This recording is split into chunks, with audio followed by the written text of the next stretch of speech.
Assalamualaikum warahmatullahi wabarakatuh. Perkenalkan, nama saya Muhammad Samsul Hasbi dari Prodi Teknologi Informasi. Di sini saya akan menyampaikan materi tentang algoritma pemrograman. Dan di sini saya akan memulai yaitu tentang pengertian algoritma. Algoritma adalah urutan langkah logis yang digunakan untuk menyelesaikan suatu masalah. Dalam kehidupan sehari-hari, contoh algoritma bisa digambarkan dengan berbagai macam hal. Salah satu contohnya adalah aktivitas memasak air.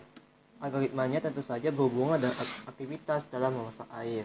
Kemudian, sejarah dari algoritma ditinjau dari sisi sejarahnya. Algoritma sendiri memiliki asal-usul yang sedikit rumit. Algoritma berasal dari kata algoris yang berarti langkah menghitung dengan memanfaatkan angka Arab. Sementara itu, orang bisa dikatakan algoritma atau algoris apabila melakukan penghitungan dengan angka Arab. Lalu bagaimana dengan pendapat ahli lainnya? Sejarah membuktikan kebanyakan ahli mencoba menemukan asal kata yang tepat, namun hasilnya kurang memuaskan. Hingga pada akhirnya, ahli sejarah matematika menemukan asal kata algoritma. Ahli sejarah tersebut menjelaskan asal kata algoritma yaitu berasal dari nama penulis buku Arab, yaitu yang bernama penulis buku Arab yang dimaksud adalah Abu Ja'far Muhammad Ibnu Musa al-Khwarizmi. Kemudian, pertimbangan dalam algoritma. Pengambilannya dari algoritma juga menjadikan hal penting agar output yang dihasilkan baik. Ada beberapa pertimbangan dalam pengambilan algoritma, yaitu satu, pertama, yaitu benar tidaknya algoritma. Hal ini memiliki arti yaitu algoritma nantinya dapat memberikan output yang diinginkan dari beragam masukan yang sudah ada. Yang kedua, pertimbangan kedua yaitu perkiraan pencapaian algoritma. Bagaimana definisi algoritma secara umum?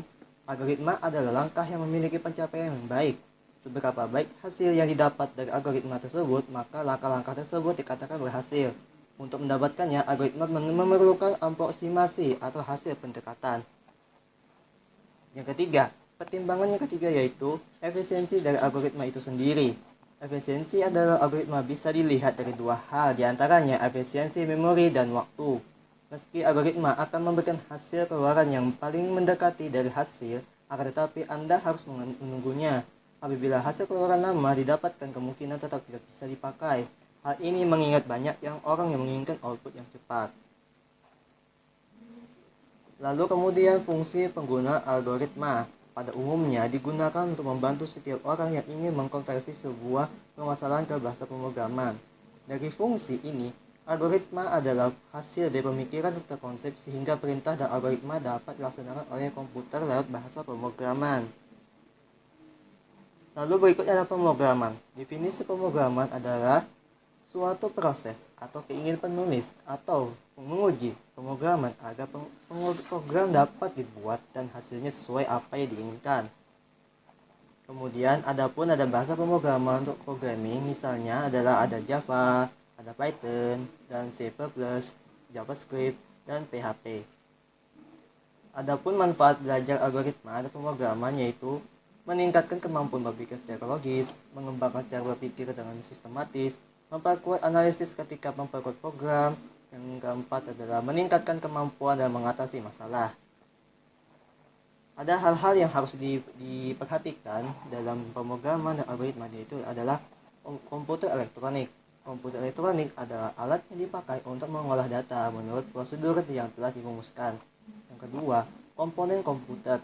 Komponen komputer adalah sekumpulan perangkat keras atau hardware yang sudah terhubung satu sama lainnya.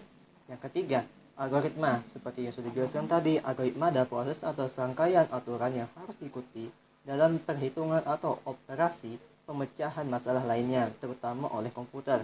Yang keempat, program. Program adalah kumpulan instruksi dan bentuk bahasa, kode skema, maupun bentuk lain di mana apabila dijadikan satu dengan media yang bisa dibaca oleh komputer akan membuat hasil komputer bekerja untuk melakukan fungsi khusus, termasuk persiapan dalam merancang instruksi tersebut. Yang kelima, bahasa pemrograman. Bahasa pemrograman yang biasa dikatakan adalah instruksi standar untuk memerintah komputer yang memiliki fungsi tertentu. Berikutnya, klasifikasi menurut generasi. Klasifikasi menurut generasi antara lain yaitu generasi pertama, generasi kedua, generasi ketiga, generasi keempat, dan generasi kelima. Yang ketujuh, klasifikasi menurut tingkatan. Klasifikasi menurut tingkatan antara lain yaitu tingkatan rendah, tingkatan menengah, dan tingkatan tinggi.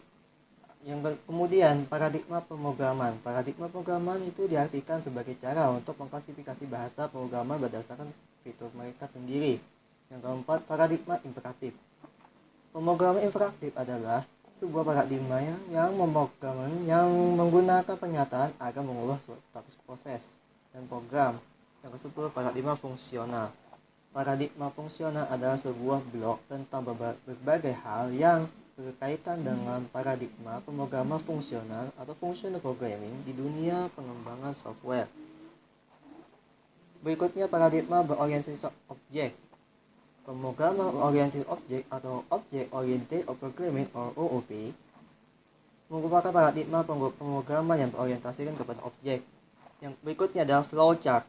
Flowchart adalah sebuah diagram yang menjelaskan alur proses dari sebuah diagram atau program. Yang ke-13, pseudocode. Pseudocode adalah kode atau tanda yang menyerupai pseudo atau merupakan penjelasan cara menyelesaikan suatu masalah. Oke, sekian dari saya. Bila ada salah atau kata, ada yang kurang dalam penyampaian materi saya, terima kasih. Assalamualaikum warahmatullahi wabarakatuh.